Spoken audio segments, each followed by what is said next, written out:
Hey up everybody, moving on to the next part of my mechanical hacksaw that I'm making. I've just made a start at making the mechanism for holding the saw in the upright position, and also the stop for when it's on its down position so it don't go too far down.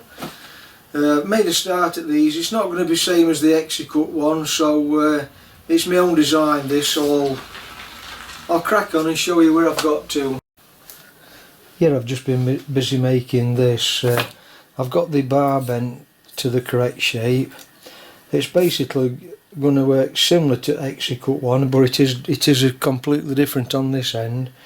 This is the end that's going to fit into the front of the saw, which you push, and then what's going to happen as you push this on this spring, this end's going to be pivoting. That's going to be locking the saw in the upright position, and when you push it, it releases it.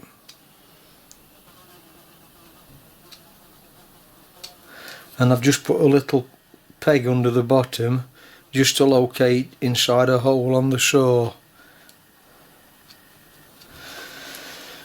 So I'll take you over to the saw and we'll have a look at fitting it, see if it works. Before I show you how that mechanism fits, I'll just show you this spring I've put on.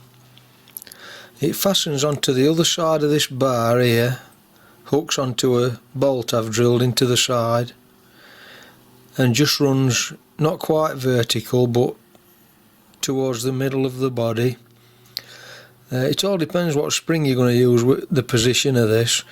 It's a quite hefty spring that, and I've just screwed I think it's an OBA bolt, or 6mm if you're working in metric, just for the spring to hook onto, and that gives the saw the downward pressure that's needed for it to cut. And then to counteract the strength of that spring, depending on how fast you want to cut, there'll be a damper fitted onto the other side, but that's for a later date.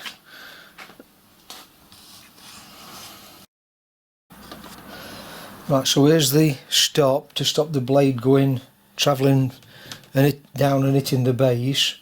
I've made that so it's adjustable with a locking nut on, and all it does is rests onto this part of the body, onto arm.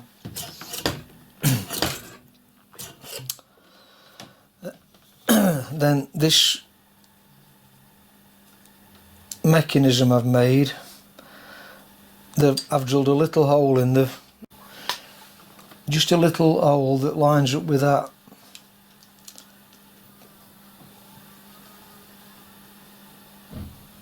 With that pin I've screwed into this piece,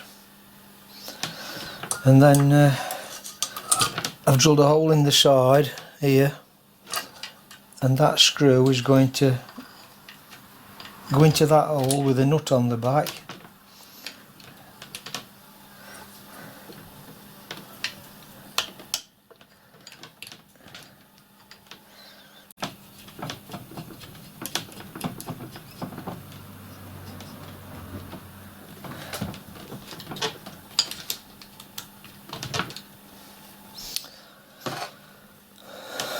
Let's take you back out a bit.